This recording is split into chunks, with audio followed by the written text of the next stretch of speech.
أعوذ بالله من الشيطان الرجيم بسم الله الرحمن الرحيم اللهم صل على سيدنا محمد الفاتح لما أغلق والقاتم لما سبق ناصر الحق بالحق والهادي إلى صراطك المستقيم وعلى آله حق قدره ومقداره العظيم وبعد السلام عليكم ورحمة الله تعالى وبركاته.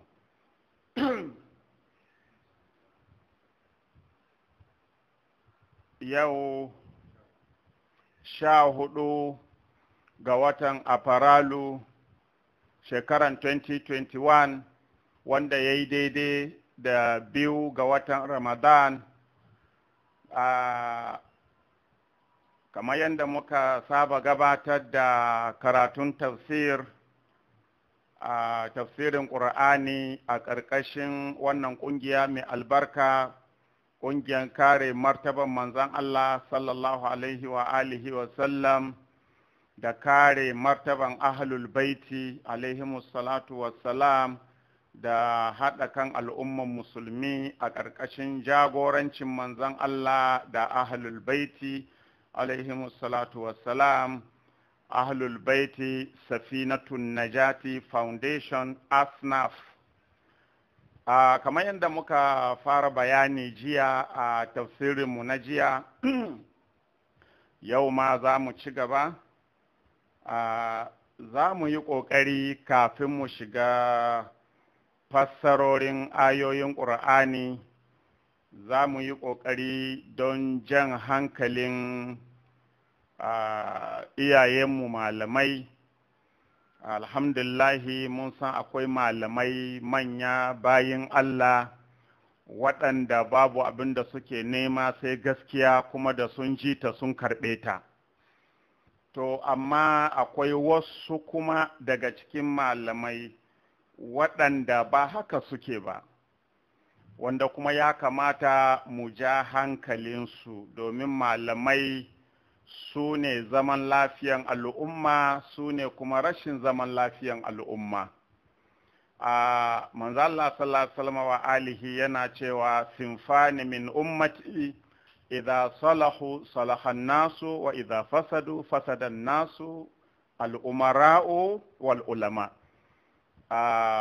Mutane kashi biyu ko mutane iri biyu a cikin al'ummata, idan sun gyaru mutane sun gyaru, in sun ɓaci mutane sun ɓaci, da sarakuna da malamai, au kama kala sallallahu alaihi wasallam wa alihi.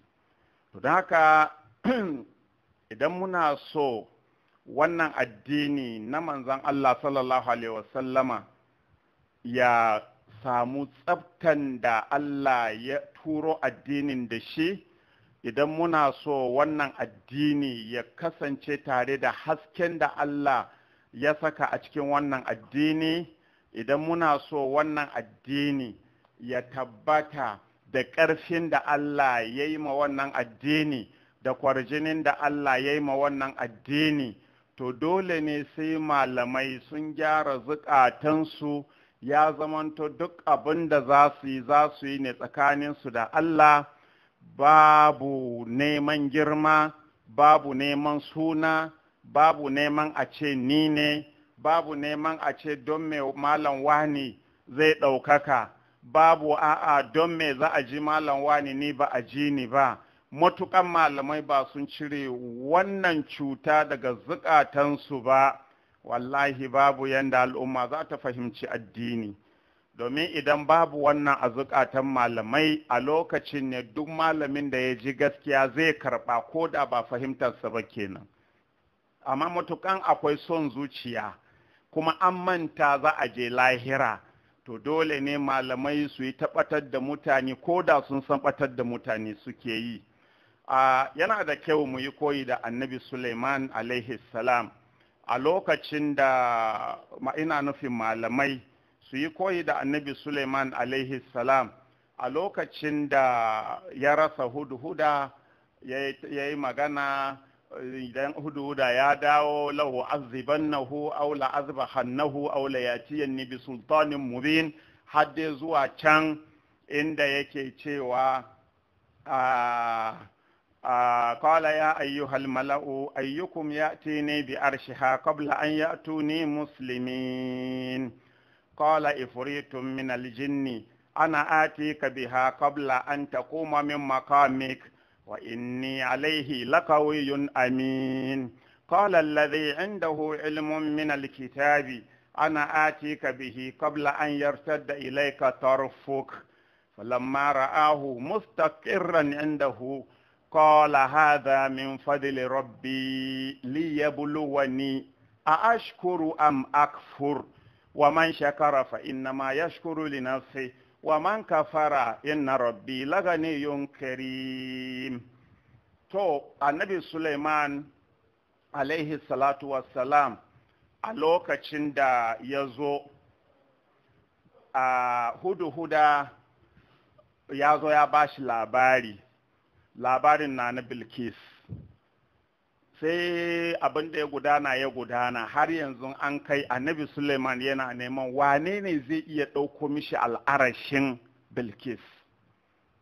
Kafin su iso sai Ifritu daga aljannu shine sarkin aljannu a fadan annabi Suleiman, yana da ƙarfi kuma ba musulmi ba ne, amma dai yana hidima ma annabi Suleiman, yana cikin fadawan annabi Suleiman amma ba musulmi ba ne. Ya ce ma annabi Suleiman, aini zan iya zuwa maka da al'arashinta kafin lokacin tashinka daga ofis ko daga fada. To annabi Suleiman ya ga ato haka ne kafin lokacin ai sun iso, shi yana so wanda ya fi wannan sauri. Akwai wani bawan Allah a fadan annabi Suleiman, wanda annabi Suleiman da kanshi bai ma san wane ne ba ne, bai san bai wanda Allah ya mishi ba, sai a ranan Allah ya bayyana shi. Sai Allah ya ce, qala allazi indahu ilmun min alkitabi, sai wani da ke da ilimi daga littafi. Kun ga bambancin allazi indahu ilmun min alkitabi da wa man indahu ilmul kitabi. Wannan yana da ilimin wani abu na littafi, shi kuma sayyidina Ali sai alaihi salam sai Allah ce wa man indahu ilmul kitabi. Shi ilimin gaba ɗaya Allah ya bashi, ba minal kitabi bane.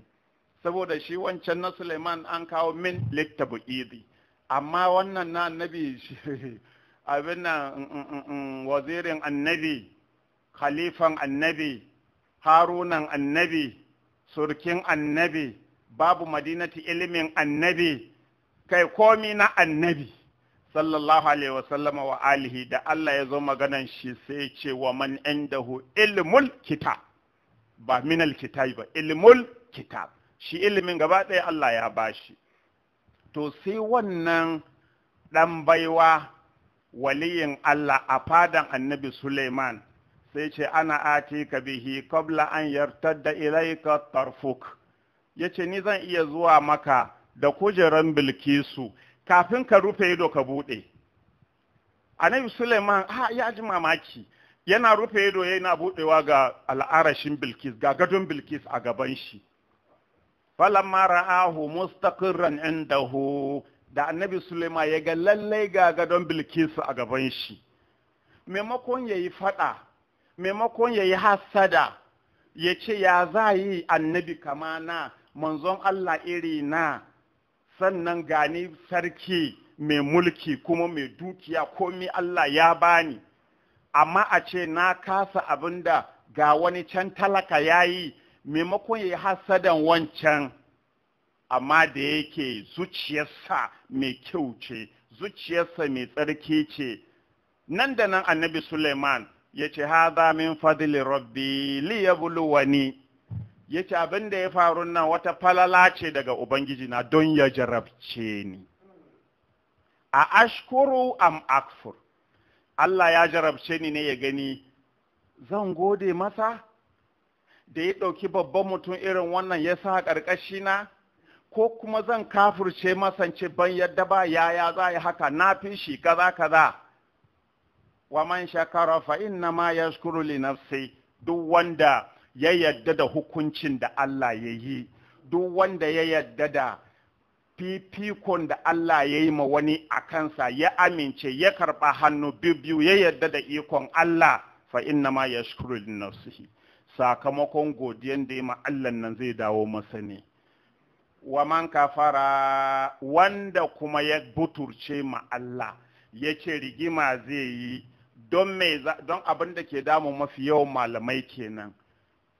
Sun san abin da wasu malamai ke faɗin nan gaskiya ne, amma ya za ce wani ne. Da haka, to ai wani zai ɗaukaka, ai wani dubi muƙabala da aka ce za yi da Malam Abdul Jabbar a Nigeria.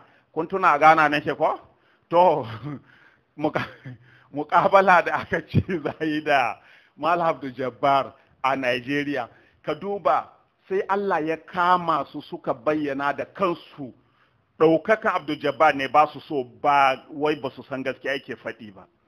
Sai ana cewa an aka zauna da shi, to ai za a ɗaukaka shi, ai za a bayyana shi, ai za a yi kaza. To ɗaukakan nan ne ba su so. Kuma wannan ita ce babban matsalan da ke addaban musulunci a duniya baki ɗaya. Yaya za a ce wani ne ba ni ba ne, shi ke kashe malamai.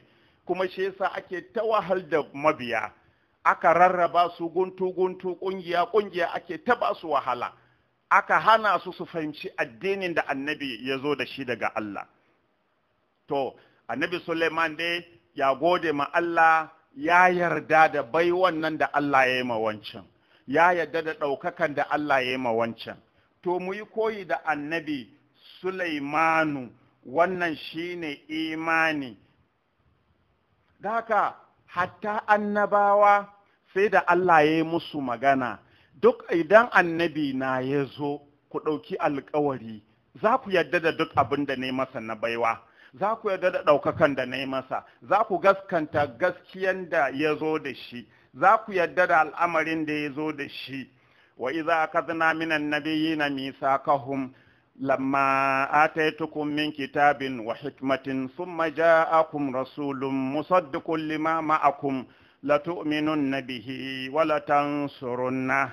To Allah dai yana gaya ma annabawa, yana ba mu labari, wa iza akadna minan nabiyyina misaqahum.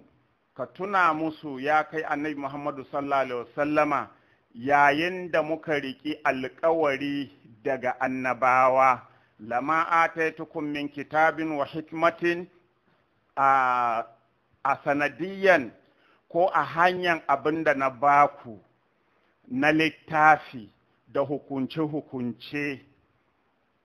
Summa ja'akum rasulun musaddiqun lima ma'akum, sannan wani manzon nan annabi Muhammadu kenan sallallahu alaihi wasallama zai zo muku, ba wai idan ya zo muku ba, zai zo muku da abin da ke gaskanta abin da ke tare da ku na littafi. La tu'minunna bihi wa la tansurunna. Ku rauki alƙawari daga gare ni cewa za ku yi imani da shi kuma za ku taimake shi in ya zo. Qalu akrarna, sai suka ce Allah mun karɓa. Allah ya tambaye su tukun ya ce akrartum, kun karɓa, wa aqastum ala dalikum isri, kuma kun ɗauki alƙawari za ku yi haka, za ku yadda da shi, babu hasada, babu kaza, babu kaza. Qalu akrarna, suka ce Allah mun yadda, mun tabbatar da haka, idan ya zo duk za mu bi shi. To ma'ana sun san annabi ba zai same su ba, amma za mu gaya ma mabiyanmu ga wani babba yana zuwa, sunan shi Muhammadu ko sunan shi Ahmadu. Kama wa iz qala Isa ibn Maryama ya bani Isra'ila inni rasulullahi ilaikum musaddiqan lima bayna yadayya min at-taurati wa mubashiran bi rasulin yati min ba'di ismuhu Ahmad. Annabi Isa ya gaya musu sunan shi Ahmadu in ya zo, to sun san ba za su same shi ba, ko bai zai same su ba, amma za su sanar da mabiyansu idan ya zo kada ku yi hassada, ku sallama da girman da Allah ya bashi, ku sallama maɗaukakan da Allah ya bashi, ku bi shi. To Allah ya ce kun ɗauki wannan alkawari, suka ce mun ɗauka. To amma da annabi ya zo ɗin fa, kamar yadda Allah ke gaya mana game da annabi Isa, falamma ja'ahum bil bayyinati qalu hadha sihrun mubin, lokacin da ya zo musu da hujjoji suka ce wannan sihiri ne mabayyani. To don haka duk malamin da Allah ya ɗaukaka ya fitar da gaskiya a bakinsa, mu taru mu bi shi.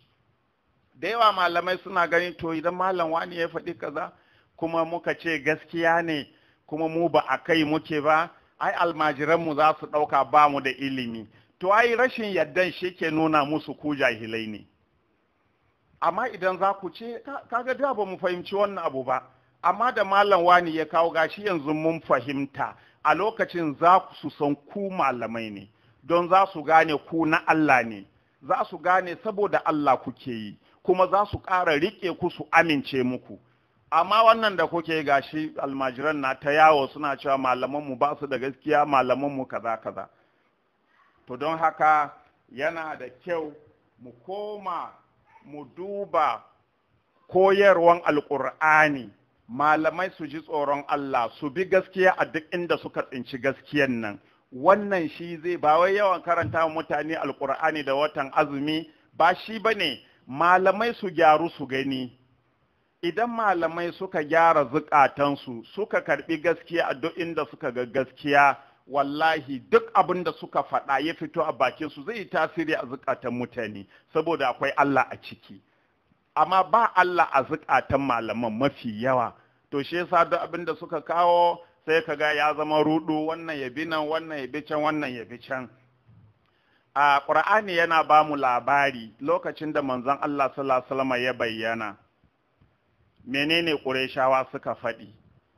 Kaga ba wai a'a ba gaskiya yake faɗi ba, su ya zai a ce Muhammadu ne zai samu wannan ɗaukakan. Laula nuzila hadha alqur'anu ala rajulin min alqaryatayn azim. Suka ce yaya Allah bai saukar da Qur'anin nan akan wani mutum ba daga cikin manyan alƙaryan nan, ko Makka ko Ɗa'ifa, sai je ɗauki Muhammadu maraya talaka ya zama shine manzon shi, kuma ga manya bai ɗauki ko ɗaya a ciki ba. Ai manya ya kamata ya ɗauka, ba Muhammadu talaka ba. To kaga abin ba wai a'a ba gaskiya ba ne, yaya zai zama wani. To abinda kuma ke kashe malamai kenan har gobe. Sai Allah ya tambaye su da ke cewa me yasa zai zama Muhammadu, me yasa bai zama ɗaya ba daga cikin ko wani namiji daga cikin wayannan alƙaryu manya guda biyu, Makka ko Ta'ifa. Sai Allah ya ce annabi na tambayo mini su, ahum yaqsimuna rahmata rabbik nahnu qasamna bainahum ma'ishatahum fil hayatid dunya wa rafa'na ba'dahum fawqa ba'din darajatin liyattakhidha ba'dahum ba'dan sukhriya wa rahmatu rabbika khairum mimma yajma'un. Tambaye mini su, ahum yaqsimuna rahmata rabbik, shin masu cewa ba Muhammadu ya dace ba a ji wannan gaskiya daga bakin shi, ya kamata a ce wani babba ne. Ahum yaqsimuna rahmata rabbik, suke raba rahman ubangijinka, balle su ce Muhammadu bai dace ba ga wanda ya dace. Allah ya ce shi ke raba abin shi, kuma Muhammadu ya gani ya ba. Ina ruwanku? To haka duk wani malami da ya fito da gaskiya, ku bi, ku yi imani, ku bi shi, shi ke nan. Ba shi yasa ba ka ji wasu malamai, wannan karatu da suke yi, mu mun san gaskiya ne, amma to ai ba a faɗi. Ba a faɗi me yasa ya faru. Ai abin da bai faru ba shine ba a faɗi, amma wanda ya faru da mai kyau da mara kyau faɗi ake yi. Ba na taɓa ba ku misali ba, wani makaɗi ko ka tuna Yasir, ganga yake yi fa, ganga yana bi ƙauye yana ganga ana ba shi kuɗi.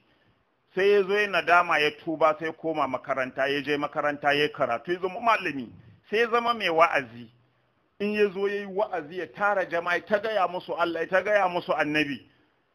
Da ya tashi sai ka ji an ce Allahu akbar, Allah da iko, da makaɗi ne fa. Ka gani sai mutane su ce da makaɗi ne. gashi yanzu ya zama malami. To tarihi kenan, tunda makaɗi ne da sai jama'a sun faɗa. Ko ya zama annabin Allah ne sai an ce oh yanzu gashi annabi amma da makaɗi ne. To shi yasa duk abin da sahabbai suka yi mai kyau da mara kyau ba muna nan ne? Kaga ba ku nan lokaci, ni ma ba na nan, balle a ce to da muka gani mu yi shuru mana. Mu ma wasu ne suka rubuto, muka gani, inda ana shuru me yasa suka rubuto shi? Wanda ya rubuta ya riga kowa faɗa. To da haka abinda ahum ya kusimuna rahmatar rabbik, Allah shi ke raba rahaman ubangijinka. Wani don me zai zama wani ba ni ba, wannan babu ruwan Allah. Allah yana zaɓen wanda ya ga dama ya yi masa aikinsa wanda yake so. Da haka duk malamin da Allah ya zaɓa a ji gaskiya a bakin shi, duk gaba ɗaya mu taru mu bi shi. Wannan shi zai sa al'umma su fahimci addinin Allah. Amma ya zama a ni na yi makaina ne, wancan na yi makansa, ba Allah ake ma ba inda za mu je. Nahnu qasamna bainahum ma'ishatahum fil hayatid dunya. Allah ya ce ai rayuwansu ma a nan duniya mu muka raba shi tsakaninsu. Balle su ba da shawaran wanda za ba annabi ko wani matsayi. A'a, su kansu da ke cewa da ba Muhammadu bane wani ne, su kansu rayuwansu ni Allah na raba shi, na yi shi yanda nake so. Wa rafa'na ba'dahum fawqa ba'din darajatin liyattakhidha ba'dahum ba'dan sukhriya. Allah ya ce shi ne ya fifita wasu akan wasu. Zai yi duka mu zama likitoci? Ba zai yi ba. Idan duka muka zama likitoci, yunwa zai kashe mu. Ko? Da na ji ciwon kai sai in shiga kawai in ɗebo paracetamol haɗi. Ko? Shi ma wancan haka, kowa da wannan ya ji kaza, amma wannan likita ne, wannan ba likita ba ne, da ya ji wani rashin daidai sai ya gudu ce doctor Allah ba lafiya fa duba ni, kaga doctor zai samu abinci ko an ba shi nashi aiki. To wancan magini ne, wannan mai kuɗi ne. Yau inda Allah ya yi mu duka mai kuɗi, wannan gida naka da kai ka gina da kanka, ba leburan da zai maka aiki tunda shi ma mai kuɗi ne. To sai Allah ya wasu mai kuɗi wasu marasa kuɗi, liyattakhidha ba'dukum ba'dan sukhriya, domin wasu a cikin ku su riki wasu a matsayin leburorin su. Wa rahmatu rabbika khairun mimma yajma'un. Yau inda kowa sarki ne, wa zai zo gaban ka ya faɗi ya ce mai martaba? Babu. Ko to kai sai yi ka sarki sai yi mu talakawa, muka zo sai mu faɗi. Haka Allah yake raba rayuwansa. Don haka malamai su gane, duk wanda Allah ya ɗaukaka ya ba shi ikon ya gaya mana gaskiya, mu taro mu bi gaskiyan nan daga gare shi. Babu wani son zuciya, babu son rai. Allah yana ba mu labarin bani Isra'ila. Wa idza akadna mithaqa bani Isra'ila latubayyinunnahu lin-nasi wa la taktumuna. فنبذوه وراء ظهورهم واشتروا به ثمنا قليلا فبئس ما يشترون. Allah ya ce mun karbi alkawari daga malaman bane Isra'ila, domin za ka ga Allah yana ta yawan magana akan malamai saboda su ne matsala. Duk rigima da ake a duniya yau wallahi malamai ne. Duk rashin zaman lafiya da ake a duniya gaba ɗaya malamai ne. Duk zaluncin da shugabanni ke yi a duniya malamai ne. Wallahi in yau malamai gaba ɗaya za su haɗa kai su ce ba mu yadda a cuci talaka ba shugaban da ya isa cuci talaka. To amma kai yau in ka fito ka ce babu kyau a cuci talaka, a yi ma talaka adalci, talakan nan amana ne. Wani malami can ya je haɗa kai da shugaba, an ɗebo dukiya an bashi mota, an bashi gida, sai ce ranka ya ka ku saurare shi, wannan malamin bai sa abin da yake ba, kai kyawun shi ma dai ku ɓoye shi, sai ka ga an kamo mutum an rufe, sauran malamai na dariya, yaya duniya za ta gyaru. Amma yau malamai gaba ɗaya a ce masu gaskiya ne, idan shugaba ya zalunci, malami ɗaya ya fito ce ku gyara zalunci ba kyau, wance malami ce maza ku gyara, wance ce maza ku gyara, duk malamai su taru su ce ku gyara, wallahi ba wanda zai barna. Tama yau malamai sun koma, in malami ya faɗi gaskiya su ne za su je su samu masu mulki so ce kai bai da gaskiya bai kyauta ba ya raina ku ne ya kamata a kashe shi ya kamata a kama shi to wannan gaba ɗaya shi ya cutar da addinin musulunci to da haka ya ku al'umma ku bude idanunku ku fahimci su wane ne malaman Allah da annabi ku bi su amma malamai masu yaɗa shaidanci masu yaƙan musulunci a cikin rigan musulunci ku guje su in aka je lahira wallahi ba abin da za su iya taimaka muku da shi kuma gashi sun hallaka ku tun a nan to shine Allah yake ba mu labari ya riƙe alƙawari daga malaman bani Isra'ila la tubayyinunnahu lin-nasi wa la taktumuna za ku gayya ma mutane gaskiya ba za ku boye ba in Muhammadu ya zo za ku sanar da mutane gaskiya cewa wannan Muhammadun annabin Allah ne manzon Allah ne shine annabiyul ummi da muke jira wala taktumuna ba za ku boye ba to wannan alƙawari da aka ɗauka da malaman bani Isra'ila shine fa har yanzu akan malaman addinin annabi hatta shin kiyama la tubayyinunnahu lin-nasi wa la taktumuna za ku bayyana ma mutane gaskiya ba za ku boye gaskiya ba amma abin bakin ciki Allah ya ce su malaman bani Isra'ila fanabazuhu wara'a zuhurihim sai suka jefar da gaskiyan a bayan bayayyakin su suka yi kaman ba gaskiya bane sai suka yi kaman ba gaskiya ya zo musu ba washtarau bihi samanan qalila sai suka fanshi gaskiyan nan sai suka fanshi ɗan abu ƙanƙani na duniya da wannan gaskiyan mana 'yan kwabbai da suke samu sai suka fara yaƙi da gaskiya don kasu rasa kwabban 'yan mabiya da suka tara almajirai da muridai sai suka fara faɗa da gaskiya don kada su rasa almajiran da muridan wannan girma da ake ba su akaramakallahu suna gani in suka bi gaskiya za a ɗauka su ba akaramakallahu ba ne to a lokacin ne kuma Allah zai gaya ma al'umma kai ne akaramakallahu Allah zai girmama ka malamai za su girmama ka jama'a za su girmama ka to amma me fa na bazuhu wa zuhurihim sai suka jefar da gaskiyan a bayan bayayyakin su suka fanshi dan abu kankani daga da abin nan suka fanshi dan abu kankani da wannan gaskiyan ma'ana suka yaki gaskiya don dan abu kankani da suke samu to Allah yana ba mu labari laqad akhadna mithaqa bani isra'ila wa arsalna ilaihim rusula kullama ja'ahum rasulun bima la tahawa anfusuhum fariqan kazzabu wa fariqan yaqtulun Allah ya ce mu riƙe alƙawari daga malaman bani Isra'ila ku duba yanda Allah ke ta matsawa akan malamai saboda me shi Allah ya san malaman nan su ne matsala in suka bi gaskiya kowa ma ya shiryu amma wannan ya yi gaskiya wannan ya ƙi gaskiya wannan na yaƙi da wannan don ya faɗi gaskiya to duk shi ya kawo halakan al'umma na annabi Muhammadu sallallahu alaihi wasallam a yau to shine Allah yake cewa mun karɓi alƙawari daga malaman bani Isra'ila wa arsalna ilaihim rusula kuma muka aika musu da manzanni kullama ja'ahum rasulun bima la tahawa anfusuhum duk lokacin da wani manzon Allah ya zo musu da abin da ba shi zukatansu ke so ba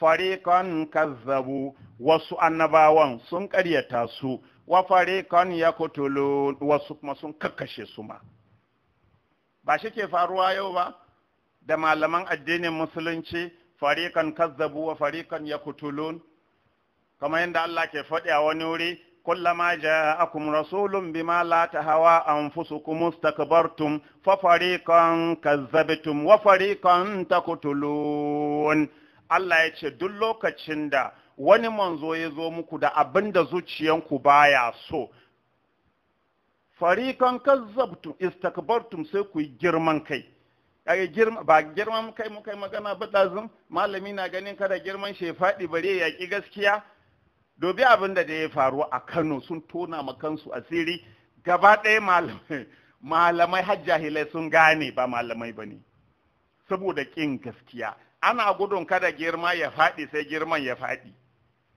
kuma sun kasa ɗauko girman har yau. Girman ya faɗi an kasa ɗauko shi, amma da gaskiya suka bi. Kai Malam Abdul Jabbar zo mu zauna. Wannan abin da kake faɗi duk mun san shi, littafan nan da kake faɗi ba baki bane duk mun san shi. Amma mu fahimtar mu shine kar a faɗa. Ko kuma fahimtar mu shine yanda ka faɗe shi nan da haka kaza ka faɗa. Kaga sun dai yadda gaskiya ne. Shi kuma kaga sai ce musu to ai naku fahimtan kenan.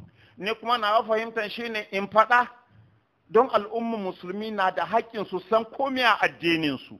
Kaga ba rigima, to tun da haka ne je ka mu da gana mu fahimta ce ni ma ganawa. Ba shi kenan ba, amma sai suka ce wai ƙarya ne, har ma suka yi masa sharri wai ya zagi annabi. Ya za yi kuna cin mutuncin annabi ya fito yana kare annabi kuma a ce ya zagi annabi. Kuma har da wayan su ma wanda ya kamata a ce, to shi kenan dai su ma sai gashi, su ma sun koma sun zama tura sun ce baby ko? To shi kenan dai mun bar wannan. To shi kenan, to shi yasa Allah yake ba mu labari, malamai ku gyara. Wallahi ku duba tun shekara nawa ake tara mutane ana karanta musu Qur'ani, mai ya canza? Mai ya canza sai ƙara ɓatar da al'umma ake yi. Wannan ya ja Qur'ani ya fasara ya ce ibnu Kutaiba, ibnu wane ne, Tabari ya ce, Tambari ma ya ce, gashi nan ko ya ce, me annabi ya ce, me ahlul baiti suka ce, annabi ya ce kaza, ga kuma bayanin ahlul baiti. Mutane suna tsaya su faɗi wannan, kaga malami ya yi wata guda na azumi yana tafsiri har ya gama bai samu lokacin da ya bayanin ahlul baiti ba. Alhali baka jan aya ka wuce 5 a Qur'ani bai magana ahlul baiti ba. Baka yi ba ka ja aya su kai 5 ba ci karo da wanda ya magana ahlul baiti ba. Sama matsalan da muka samu ayoyin da suka yi magana ahlul baiti ma sai a kwace a hannunsu a raba ma wasu. Sai a ce Abubakar ake nufi, ko Umaru ake nufi, ko wani Usmanu, ko wani wai ahlul baiti na laifin me suka yi muku da ba ku a son girman su. Ka san malamai na inda suna nan lokacin annabi sai sun kwace annabtan ma su a hannun shi sun ce ba shi bane. Allah zai faɗi ahlul baiti ƙarara har ma ya faɗi sunansu, amma sai ka ga malamai na neman gyarawa. A'a, ba Allah na nufin suna da tsarki ba ne, Allah yana nufin wani ya sha ana nufin matan annabi ne. Allah ya ba ku lafiya.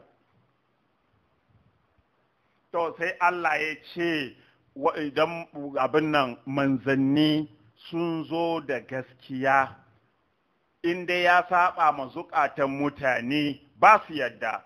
Fariqan kazzabtum ko kazzabu wa fariqan yaqtulun, su kashe wasu su ƙaryata wasu.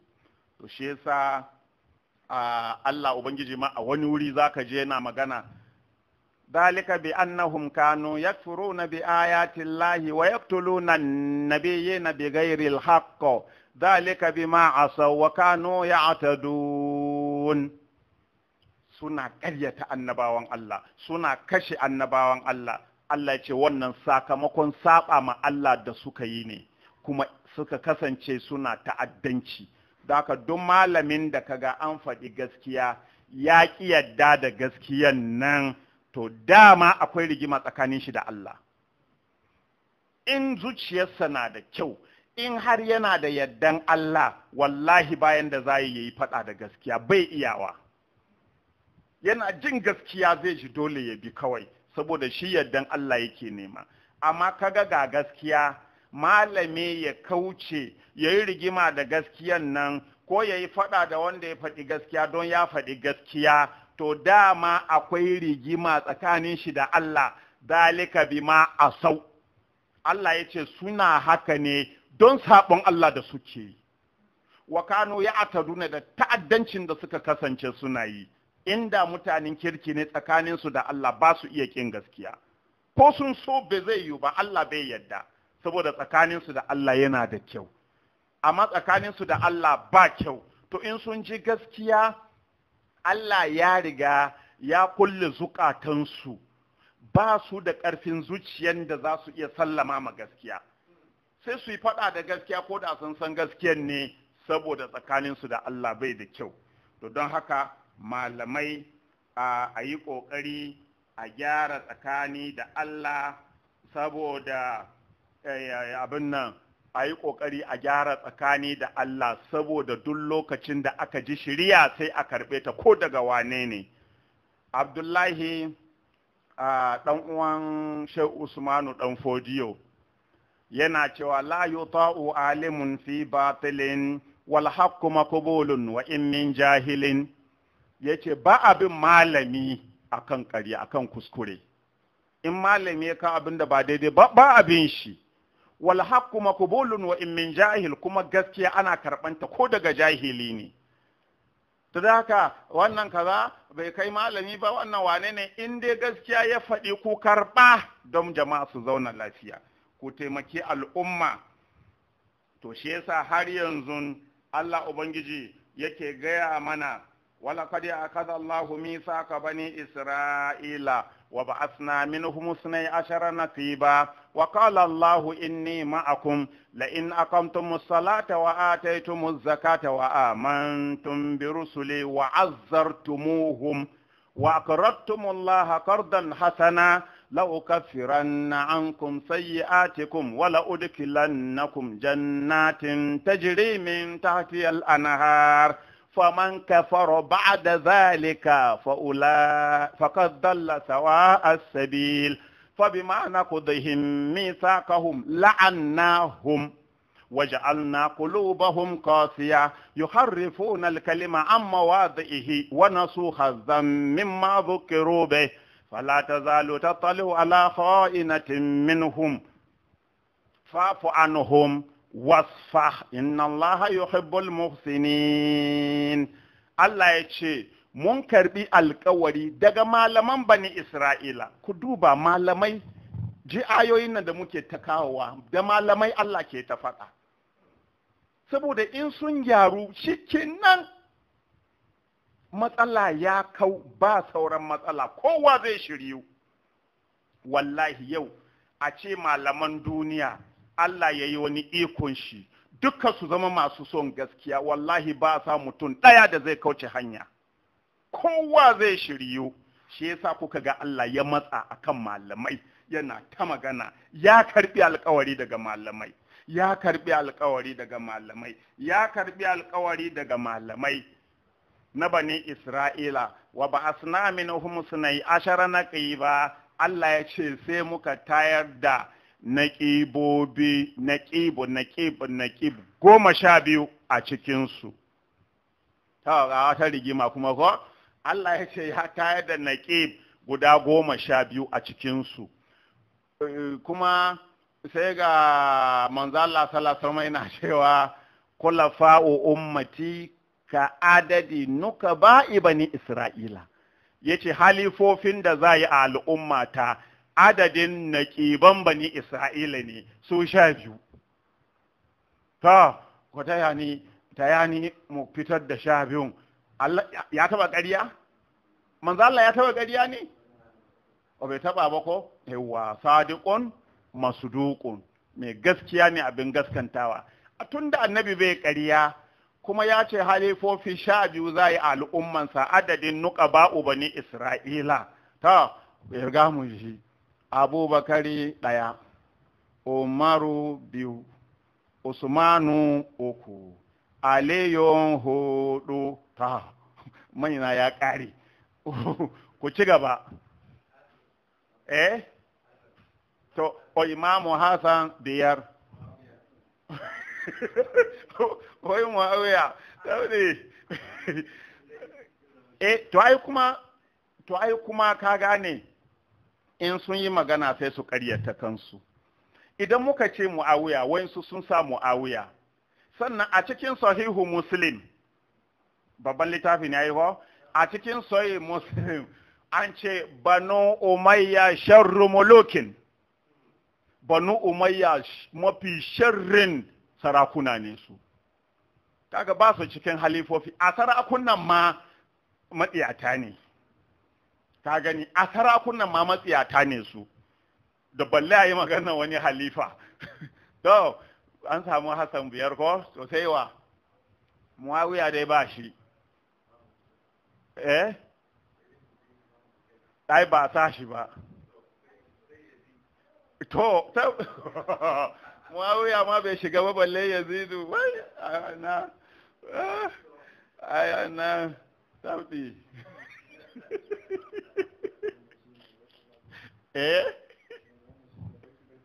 Gaskiya ka. Ya gani, kuma kaga maganar da muke kaman wasan nan, duk malaman duniya sun kasa kawo 12 nan, kuma sun kasa cewa annabi yayi ƙarya. Ya gani, sun kasa cewa ƙarya annabi yayi, kuma sun kasa kawo 12. Muawiya dai daga kan Hassan din da kuka kawo alaihi salam, daga kan shi ne an ƙure, don su da kansu a Muslim sun ce mai so banu umayya sarakuna ne mafi sharri ma, to kaga ba su cikin lissafi banu umayya. To ai kuma ba wani ma wanda za a ambata, tunda Yazid ma banu umayya ne cikin karnukan banu umayya ma. To waye yanzu sai wani wanda ba musulmi ba ya zo ya tambayi babban malami na musulunci ya ce annabinku ya ce halifofin shi 12 ne, kuma ga sha sahih Bukhari annabi sallallahu alaihi ya ce abin nan al-khulafa'u min ba'di 12 a sahih Bukhari. Annabinku ya ce halifofi da zai a baya na 12 ne, a sahih Muslim annabi sallallahu alaihi ya ce 12 ne. Ba musu kafiri ne fa yazo yake neman bayani, ya ce to akaramaka lau ga yamin 12, sai ka ce Abubakar na 1, Umaru na 2, Usmanu na 3, Aliyu na 4, to kun sa Hassan ko? Hassan na 5. Sai malam yayi birki, ko rabi bai yi ba, ga kafiri na jira a fahimtar da shi. Ka gani? To wai wannan bayanin fa ake yi, malamai suka taso wai saboda suna da harshe. Suna da harshe, kuna tsammanin wannan harshen naku zai amfane ku a gaban Allah ranar kiyama? Saboda Allah ya ba ku harshe, ku taimaki addinin shi da shi, sai ku yi amfani da harshen gurin yakan addinin Allah? Wani malami na gani an turo daga Sokoto ne shi ko dan wayo ho yana ta wani tafasa, yana ta farfasa, wai Abdul Jabbar ya zagi manzon Allah, ai ma kamata yayi a samu malami ne daga Sokoto ya je zauna da Abdul Jabbar, ba kamar malaman Kano ba. Malaman Kano sun yi masa magana ne irin na ilimi ko me da sauransu, shi aje wai ya zai wanda ya zagi annabi a kasa kare shi. Malami irin wannan bai da adalci, bai da amana, bai iya cewa ku kawo mini inda Abdul Jabbar ya zagi annabi in ji da kunni na, bai iya ba. To don Allah, me zai hana Allah ya faɗa da malamai? Shi yasa Allah yake ta faɗa wa ba'asna minhum 12 naqiba. To ba a samun khalifofi 12 nan a al'umman annabi sai an koma gidan annabi. Sai an koma gidan annabi. To bari dai mu je 12 naqiba wa qala Allahu inni ma'akum la in aqamtumus salata wa ataytumuz zakata wa amantum bi rusuli. Sai Allah ya ce ma malaman na bani Isra'ila, ina tare da ku, amma fa da sharaɗi za ku tsaye da sallah, ku yi sallah yanda ake sallah. To yanzu mafi yawan malaman nan ba su sallah yanda Allah ya ce ai sallah, ko tunda yanda annabi ya zo da sallah ma ba su sani ba. Kuma ga shi a sahih Buhari muka karanta ko inda Anas ya ce addini ma an canza gaba ɗaya ko, addinin da annabi ya zo musu da shi a Buhari an canza aka ce hadda sallah ya ce to sallan ma fa ba kun canza abin da kuka canza a ciki ba to kaga malaman nan da yawa ba su iya sallah ba don sallan da annabi ya zo da shi ba shi suke yi ba tun daga shi a Buhari an ce sallan da annabi ya kawo an canza shi kuma sahabbai suka faɗi haka kuma malaman nan sun ce sahabban nan masu gaskiya ne to me yasa ba za ku yarda da wannan gaskiyan ba da ana sai kawo tun da sahabbai masu gaskiya ne to ga sahabi ya ce so sun canza addinin da annabi ya zo da shi har da sallah za ku ƙaryata shi a nan kuma za ku ce Anas maƙaryaci ne sannan ku ce sahabbai masu gaskiya ne so in sahabbai masu gaskiya ne to Anas ya ce an canza addini har da sallah to tunda masu gaskiya ne kaga ba sallan annabi malaman na mafi yawa suke yi ba to Allah ce ina tare da ku amma in kun tsaye da sallah ku yi sallah yanda yanda ya kamata la in aqamtumus salata wa ataytumuz zakata kuma ya zamanto kun tsaye kuna ba da zakka yanda ya kamata wa amantum bi rusuli kuma kun yi imani da manzannina wa azzartumuhum to nan rigima take wa azzartumuhum kuma kuka tsaya kuka taimake su kuka taimake su yanzu bari in tambaya ga malamai tunda muna musu nasiha ne ko su gyaru don jama'a su gyaru an ce dole sai kun taimaki annabi sai kun taimaki manzon Allah sallallahu alaihi wasallama sannan musuluncin nan zai daidaita sannan Allah zai karbi addinin da kuke yi sai kun taimake shi sai gashi ya zo a cikin Buhari an ce an ga annabi a cikin jama'a ya cire gaban shi yana fitsari a tsaye sai kuka ce gaskiya ne tun da Buhari ne ya faɗa kun taimaki annabi a nan ko kun ci mutuncin annabi a cikin Buhari an ce annabi bai da adalci ba mai adalci ba ne a cikin Buhari har ma an tura yasa na Fatima ko ta ce abin nan matan annabi sun aike ta wurin babanta ya sa'alna hul adala suna roƙon annabi ya yi adalci ya zama mai adalci sai kuka ce tun da Buhari ne maganan nan gaskiya ne kun taimaki annabin ku bai da adalci kun taimake shi kenan a cikin Buhari aka ce an ga annabi tsirara ba kaya a jikin shi a sahihul Buhari kuma wani malami ya ce ba haka ba mana in kawo Buharin duka zan kawo ma ko ba ku ce ba haka ba ne ko kun ce haka ne zan fito da shi wata rana mu kawo mu karanta muku kila ba ku sani ba ne annabi tsirara aihuwan mahaifiyarsa aka ce ga sha tsaye tsirara annabi Muhammadu sallallahu alaihi wasallam wa alihi kuma malamai sun ce tun da Buhari ne haka yake kun taimaki annabi kenan a Buhari ne aka ce maman annabi yar wuta ce kun taimaki annabi ko kun ci masa mutunci a Muslim an ce baban annabi dan wuta ne malamai suna ta hura lasuka fu suna gaskanta hadisan kun taimaki annabi kenan daka wa azzartumuhu dole ku taimaki annabi duk hadisin da ya taba mutuncin annabi ku tsaya ku karyata hadisin shine taimakon annabi amma idan kuka gaskanta hadisi wanda ya taba darajan annabi na ɗaya kun ci mutuncin annabi na biyu kun ƙaryata ƙur'ani na uku kun ci mutuncin Allah don Allah ya ce ma annabi wa innaka la'ala khuluqin azim ɗabi'a matsayin annabi a ɗabi'a na ƙarshe ne annabi ya ƙure matsayi a ɗabi'a sai aka ɗebo ɗabi'u marasa kyau aka yaɓa ma annabi kuma malamai sun ce kar a ce ba haka bane duk wanda ya ce ba haka bane jinin shi ya halatta amma wanda ya ci mutuncin annabin nan kuma shi jinin shi ya haramta daka wa azzartumuhum wa aqradtumullaha qardan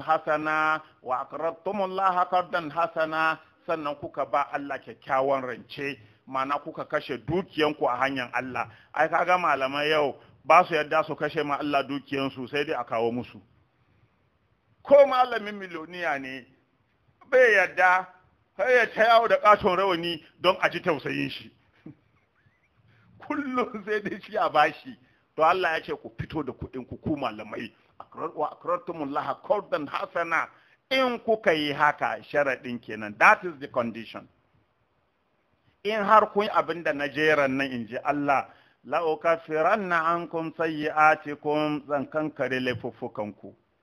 Wala udkhilannakum jannatin, kuma zan shigar da ku aljannatai, mana aljanna, zan shigar da ku aljanna.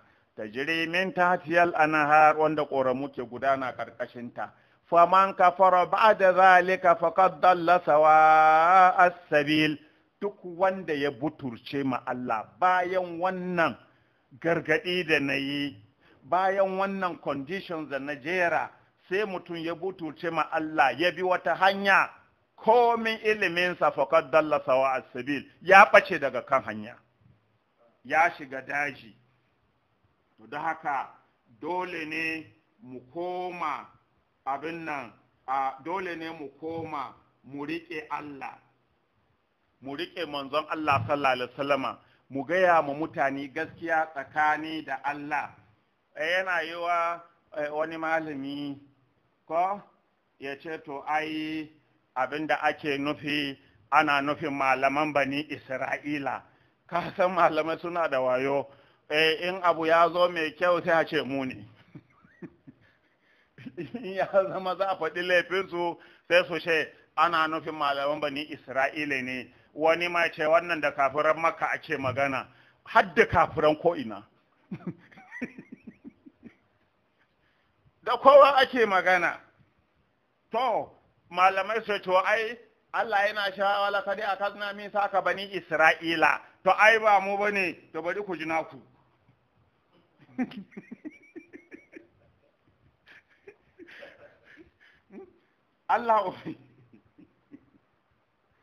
Allah yana gaya mana, da farko yace ya yi wallazina amanu idza qumtum ila salati faghsilu wujuhakum, har zuwa ƙarshe. Da zai bi da magana sai ce waskuru ne matallahi alaikum wa misaqahu allazi wasaqakum bih idza qultum sami'na wa ata'na wattaqullaha innallaha wallahu alimun bi dhati sudur. Ta Allah ya ce wazkuru ni'matallahi alaikum, ya ku malamai na yanzu. To magana ya zo ko ya ku kaga Allah yana da hikima, shine mai hikima. Inda yayi shuru wani zai ce ba mu bane, malaman bani Isra'ila ake ta magana, to sai Allah ya ce to kuma malaman musuluncin waskuru ni'matallahi alaikum, tunda ya yi wallazina amanu yace idza qumtum ila salati, sannan sai ce waskuru ni'matallahi alaikum, ku tuna da ni'iman da Allah ya muku ya ku malamai, ya ba ku ilimi, ya ba ku musulunci, ya mai da ku abin koyi a cikin al'umma. To ku tuna wannan baiwa da Allah ya muku mana. Wa mithaqahu allazi wasaqakum bi, kuma da alƙawarin nan da Allah ya karba a hannunku, za ku gaya mutane gaskiya. Ku tuna shi, waskuru ni'matallahi alaikum, kuma waskuru mithaqahu allazi wasaqakum bi, ku tuna bai wanda Allah ya muku, kuma ku tuna alƙawarin da ke tsakaninku da Allah na cewa za ku gaya ma mutane gaskiya, ba za ku ɓoye musu gaskiya ba, ba za ku cuce su ba, ba za ku ɓatar da su ba, ba za ku ci amanansu saboda abin da suke taimakon ku da shi ba. Ka san wani ɗan tuwon nan da yake bashi, shi kenan sai ga gara ma in an je lahira ko oho, gara ya ɗan tsare garin shi a nan. To sai Allah ya ce ku tuna wannan ni'ima. Wa mithaqahu allazi wasaqakum bihi iz qultum sami'na wa ata'na, yayin da kuka gaya ma Allah mun ji umurninka kuma mun bi. To tunda kun riga kun yi wannan alƙawari da Allah, Allah ya karɓi wannan alƙawari daga gare ku, to ku tuna wannan alƙawarin, ku ji tsoron Allah. Ko to sai ga malamai, inna lillahi wa inna ilaihi raji'un, sai ga shi malamai sun manta da wannan alƙawari da Allah ya karɓa daga gare su, sai zamanto duk abin da bai dace da son ransu ba, ba za su bi ba, ba abin da ya fa, ko da yake tun daga sama ne fa, daga can sama ne. Ba abin da ya faru da sahabban ba kenan, abin da ya faru da su kenan. Sun manta alkawarin da suka karba daga Allah, sun manta alkawari da suka yi manzo Allah cewa za su bi shi, za su kare shi, za su yi yanda yake so. Amma tun da abin ya saba ma son ran so, ya ce ga jagoran kwa bayana Ali ne, ya saba ma yanda suke so, me ya faru? Me ya faru? Suka canza komai, suka ce Ali bai da kuɗi, Ali talaka ne, Ali yaro ne. Mun yadda annabi ya ce kai ne amma kai yaro ne.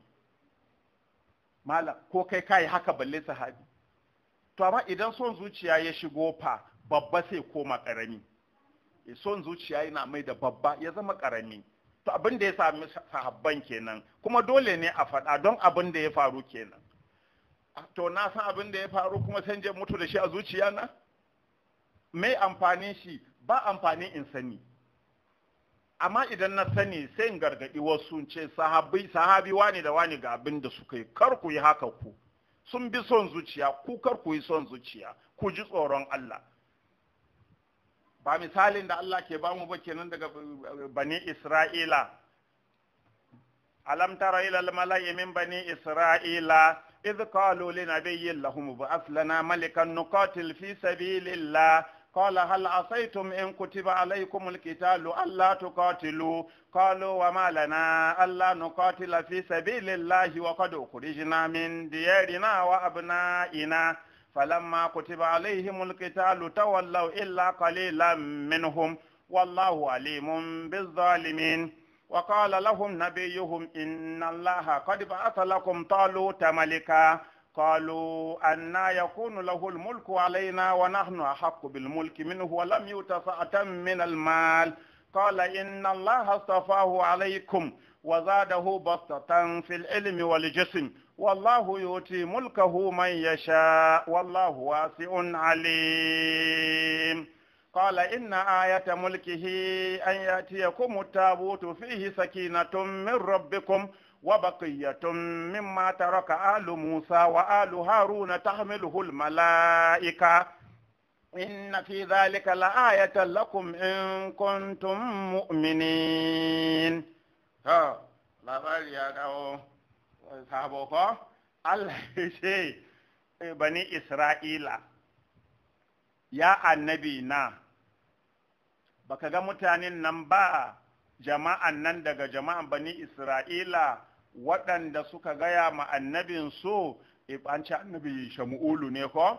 Annabi Shamu'ulu suka ce ma annabin su, ib'ath lana malikan nuqatil fi sabilillah, ka tayar mana da wani shugaba jagora domin ya jagorance mu, mu je mu yi yaƙi a hanyar Allah.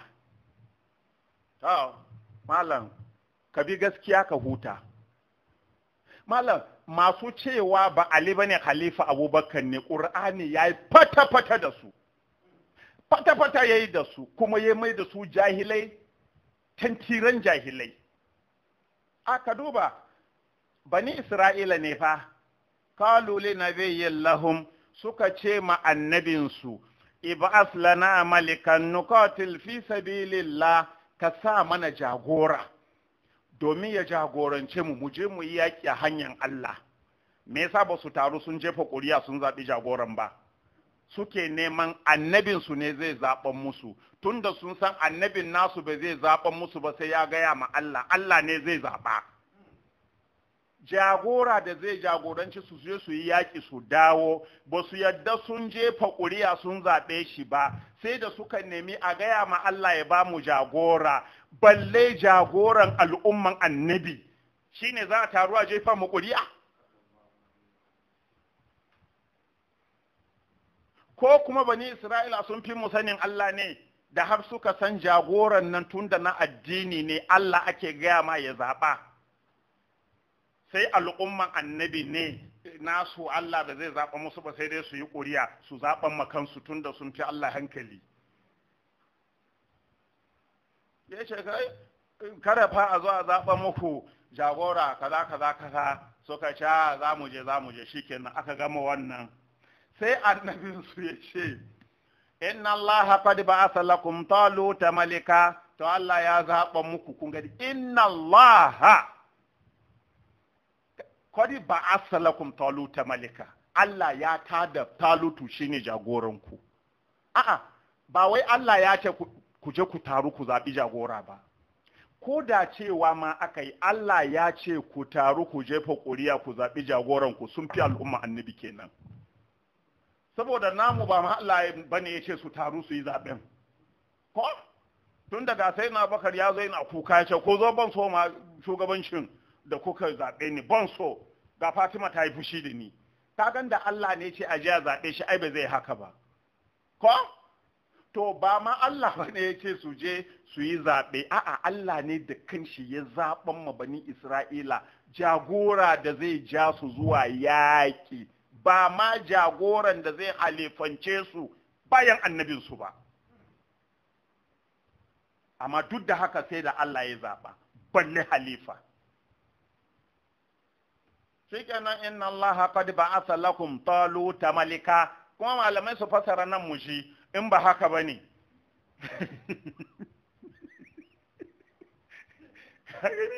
To bani Isra'ila sun fi mu kenan, su Allah ke zaɓa musu, mu kuma Allah ba ruwan shi da mu, ya sake mu, an ji ana ta rigima a Banu Sakifa.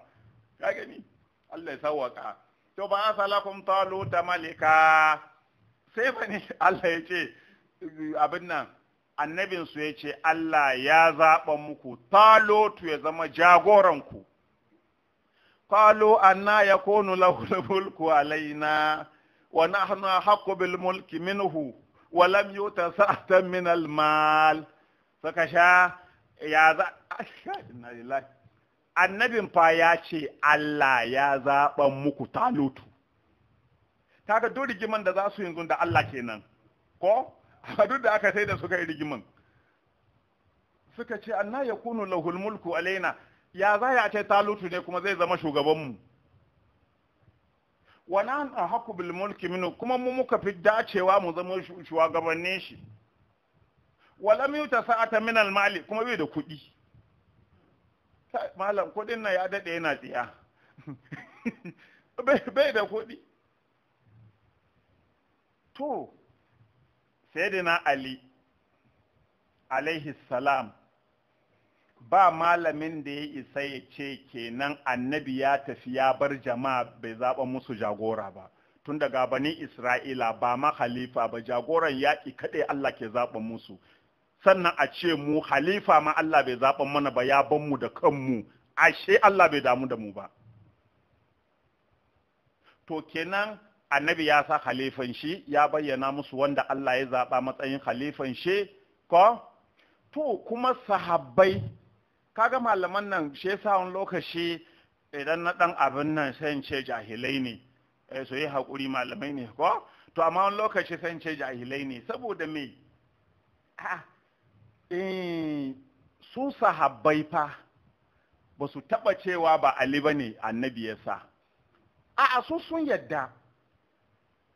Sayyidina Umar so nawa yana cewa Ali mun san kai ne, amma ƙureshawa ne suka ce ya za yi gidanku ne annabta kuma gidanku ne halifa, shi yasa suka ƙiyarda suka zaɓan makansu jagora aka sa Abubakar. Sahabbai na faɗi, Umar na faɗi, me matsalan malaman nan to? Sun fi sahabban nan sanin abin. To, sannan sahabbai sai suka ce ma Ali, mun san wannan abu naka ne, mun san kai annabi ya ce ka jagorance mu, amma kai yaro ne, ko wa haula'i mashiqatu qaumika, kuma wayannan su ne dattawan mutanenka Abubakar da Umar, daka ka bar musu. Wa in ta'ish wa yatalbika buka, in ka rayu ka samu tsawon rai, to ai haƙinka ne, matsayinka ne, kai ke da shi, lifadlika walidinika wali kaza wali abin nan sabiqatika, duka dai matsayinka ne, saboda kafi kowa addini, ka riga kowa addini, kafi kowa ilimi, kai surkin annabi ne, kai kaza. Sahabbai da kansu ke faɗan haka, kai ka dace, kai annabi ya ce, kuma ga dalilai, kafi mu kaza, kafi mu ilimi, kafi mu kusa da annabi, kafi mu kaza, kafi mu jarunta, waye duka. Tama mai hujjan malamai da suke cewa Abubakar ne ba Ali bane. Sahabbai kuma sun ce Ali ne, amma sun ba Abubakar saboda Ali ya yaro. In ya so bari ya yi ma annabi gyara, ko sun ma annabi gyara a gurin. Annabi ya ce Ali ne, sai suka ga annabi bai iya ba. Yaya zai sa yaro, sai suka canza, ko to sun dai nasu. Amma dole mu yadda Ali ne, sahabbai ma sun san Ali ne, amma canjin da suka yi sun yi ma annabi gyara ne, kuma sun gaya ma Ali mun san kai ne amma ka zama yaro. Shi kuma bani Isra'ila fa da aka sa Talutu suka ce wallam yuta sa'atan min almal, bai da kuɗi.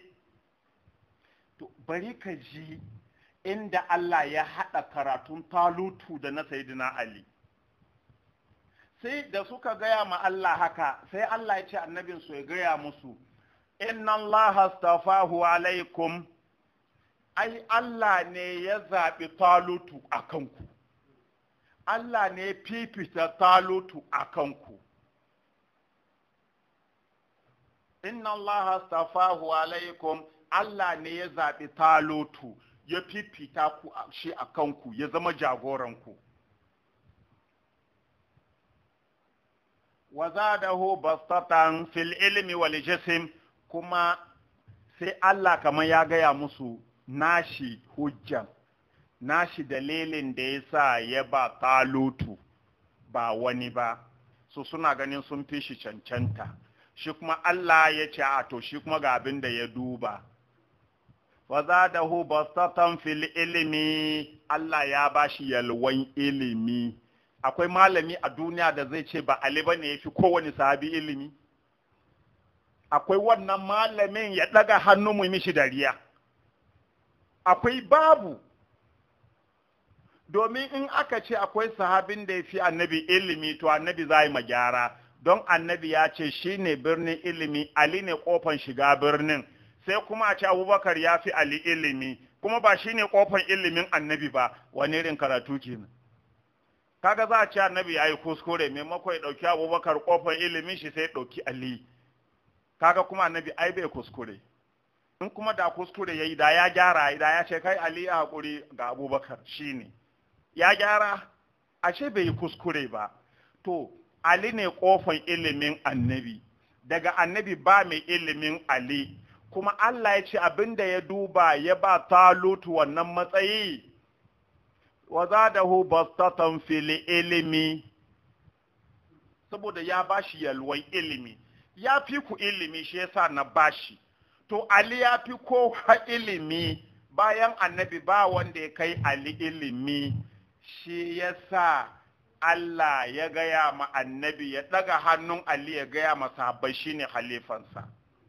Wal jism, kuma Allah ya ba Talutu wadatan jarunta. Jism ana nufin jiki, amma abin nan logically bai yiwa a ce da girman jiki za a duba ba mutum jagoranci. Bai yiwa. Masu jiki nawa suka gudu a yaƙi suka bar marasa jiki. Ba jiki ake dubawa ba. Ma'anan jisim anan ana nufin jarunta. Wa zadahu bastatan fil ilmi wal jism, Allah ya bashi wadatan ilimi da jarunta. Sahabbai gaba ɗaya sun yadda Ali ya fi su ilimi, ya fi su jarunta. Kai ko ba su yadda ba mun yadda tun da mun gani. Sun gudu a yaƙi sun bar Ali shi kadai. Ko sannan sahabbai sun ce a cikinmu ba wanda bai san darajar ransa ba in gudun kare annabi ne irin Ali. Sun ce Ali yana fasa tsakanin kafirai 1000 babu sulke a kan shi. Kuma kafirai sama da 3000 ne a Uhudu, sahabbai suka gudu suka bar shi kadai. Malamai su ce ba haka bane, sun sani. Suka gudu. Sayyidina Abubakar ma inda zaka ji tausayin shi kullun kuka yake shi, ana wal manfa'a yawm Uhud, ranan Uhud ni na fara dawowa. Ba kai tafiya ba ka dawo? Da aka gudu shi ya fara dawowa. Bayan yaki ya lafa shi fara dawowa su malam Usman sayyidina Usman ne ko shi ya riga ya kai Madina ma ya kai bayan garin Madina to ya za a yi ku cire mutumin nan ku ɗauki jagoranci ku ba wani sannan ku ɗauka al'umma musulunci nan ta dawwama lafiya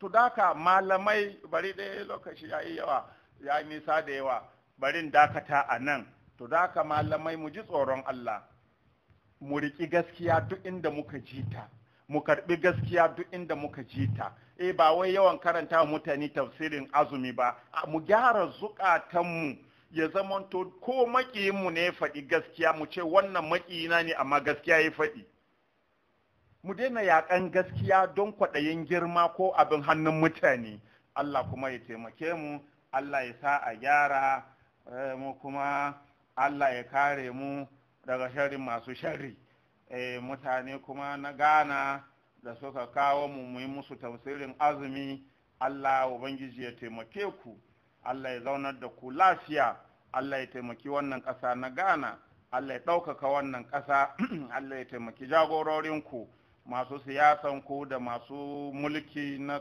sarauta da sauransu Allah ya iya muku Allah ya muku jagora Allah ya taimake ku ya albarkaci ƙasanku Allah ubangiji duk abin da zai shigo ya dame ku Allah ya kore shi nesa abin da zai zo muku ya zama muku alheri Allah ya kawo muku shi alfarman manzon Allah sallallahu alaihi wasallam ikon Allah kaga wasu sun ce a hana mu wa'azi ba su son wa'azin mu kuma can wasu al'umma suka ce ku zo muna zo to ga mu a Ghana to don haka Allah ubangiji ka sa aljanna ce masaukin mu gaba daya malamai wannan ita ce nasihata da jan hankali na zuwa gare ku assalamu alaikum wa